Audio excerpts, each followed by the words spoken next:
విజయ్. ఏమైందిరా అజయ్? అలా దిగులుగా ఉన్నావు? అజయ్. మొన్న సంక్రాంతికి మా అత్తారింటికి వెళ్ళినప్పుడు ఏదైనా భారీ బహుమతి కావాలని, లేకపోతే మీ అమ్మాయిని పంపించేస్తానని గట్టిగా డిమాండ్ చేశానురా. విజయ్. అయితే ఏమైంది? బహుమతి ఇవ్వలేదా? అజయ్. ఎందుకు ఇవ్వలేదు?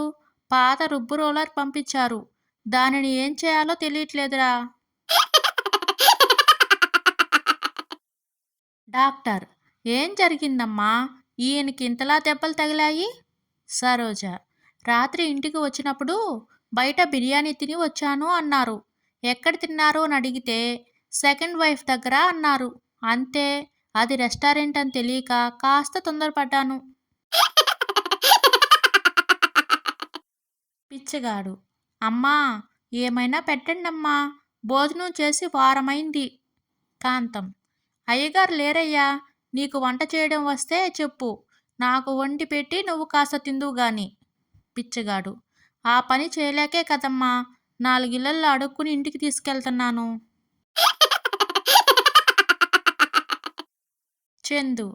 పేరయ్య గారు, పెళ్లి సంబంధం చూడమని చెప్పాను, ఏం చేశారు? పేరయ్య. ఈ మధ్య అమ్మాయిల రిక్వైర్మెంట్స్ మారాయి బాబు. పెళ్లి చేసుకోవాలంటే ఇన్కమ్ ట్యాక్స్ కట్టేవాడే ఉండాలంట. భర్త.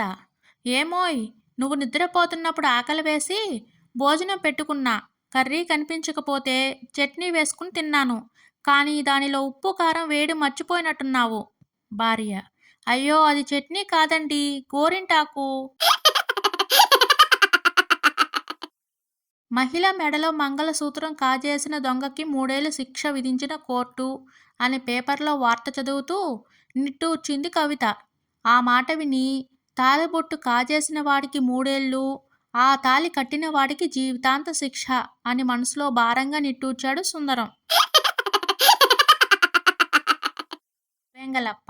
అదేంటి కుమారి, ఇంతకు ముందు బయటకు వెళ్ళినప్పుడే మేకప్ వేసుకునేదానివి, అదేంటి మరి ఇప్పుడు ఇంట్లో కూడా మేకప్ వేసుకుంటున్నావు? కుమారి. అప్పుడంటే బయటికి వెళ్ళినప్పుడు కెమెరాలు ఉంటాయి కదా అని మేకప్ వేసుకునేదాన్ని. మరి ఇప్పుడు ఇంట్లో కూడా సీసీ కెమెరాలు పెట్టించారుగా.